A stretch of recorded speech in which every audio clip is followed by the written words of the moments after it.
Lord friends, இன்றைய தினம் நம்ம யோபுவின் புத்தகத்தில் 10வது அதிகாரம் வசனங்கள் 11 முதல் 15 வரை. இந்த பகுதியில் யோபு என்ன சொல்றாரு அப்படின்னா, ஃபர்ஸ்ட் அவர் தன் கர்த்தரிடம் பேசி கொண்டிருக்கிறார். நேற்று உள்ள போர்ஷன்லயே பார்த்தோம், கர்த்தரோட பேசிட்டு இருக்காரு. அதுல என்ன சொல்றாருன்னா, ஃபர்ஸ்ட் அந்த 11வது வசனத்துல தன்னுடைய உருவாக்கம், அதாவது யோபுவை அவர் எப்படி சதையும் எலும்பும் நரம்பும் இது எல்லாம் சேர்த்து என்னை ஒரு முழு மனிதனாக உருவாக்குனீங்க அப்படின்னு ஃபர்ஸ்ட் வசனம். அடுத்து ஃபினான்ஷியல், அதுக்கடுத்து என்னை உருவாக்கினது மட்டுமல்லாமல் என்னை நல்லா எனக்கு ஜீவனை கொடுத்து மேலும் என்னுடைய உலக சந்தோஷத்துக்கு வேண்டிய எல்லா விதமான சொத்துக்கள், சம்பத்துக்கள், குழந்தைகள் எல்லாத்தையுமே, ஆடு மாடு எல்லாமே கொடுத்தாரு அப்படின்றத விளக்கமா அந்த முதல் 2 வசனத்துல கர்த்தர் தன்னை எப்படி உருவாக்குனாரு, தன்னை எந்த அளவுக்கு உயர்த்தி வைத்திருந்தாரு அப்படின்றத பத்தி சொல்றான்.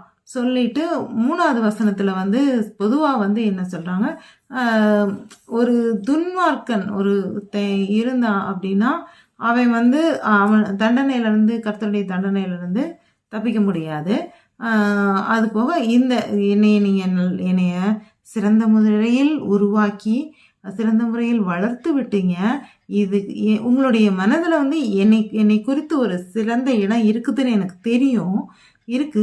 ஆனாலும் நான் ஒருவேளை தவறு செய்தால், நான் பாவம் செஞ்சா, நான் ஒரு துன்மார்க்கனாக இருந்தால் நீங்க என்னை விட மாட்டீங்க.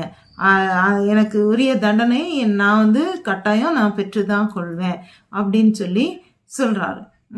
கடைசி வசனத்துல, அதாவது 15வது வசனத்துல சொல்லும்போது, ஆனாலும் நான் உங்களுடைய பார்வையிலும் மனுஷனுடைய பார்வையிலும் அனைவருடைய பார்வையில நான் நீதிமானாகவும் சன்மார்க்கனா, அவருக்கு தன்னை பத்தி தெரியும் இல்லையா, அதனால சொல்றாரு, தன் நீதிமானாகவும் சன்மார்க்கனாகவும் தான் இருந்தேன்.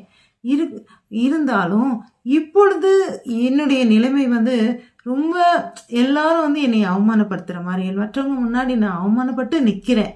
இது நாளுக்கு நாள் இன்னும் பெருகிக்கிட்டு தான் போகுது. இந்த மற்றவர்கள் என்னை கஷ்டப்படுத்துறது, அவமானப்படுத்துறது, அதாவது கஷ்டம்னு இல்லை, மற்றவர்களுடைய பார்வையில் நான் வெட்கமடைந்து போய் சிறுமை அடைந்தவனாய் நான் இருக்கிறேன்.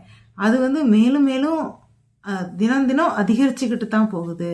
இது என்னால் தாங்க முடியாத ஒரு பாரமா இருக்குது அப்படின்னு சொல்லி கர்த்தரிடத்தில் போய் விண்ணப்பம் செய்கிறவனாய் இந்த 5 வசனத்துல யோபுவை பத்தி குறிப்பிடப்பட்டுள்ளது. அல்லேலூயா.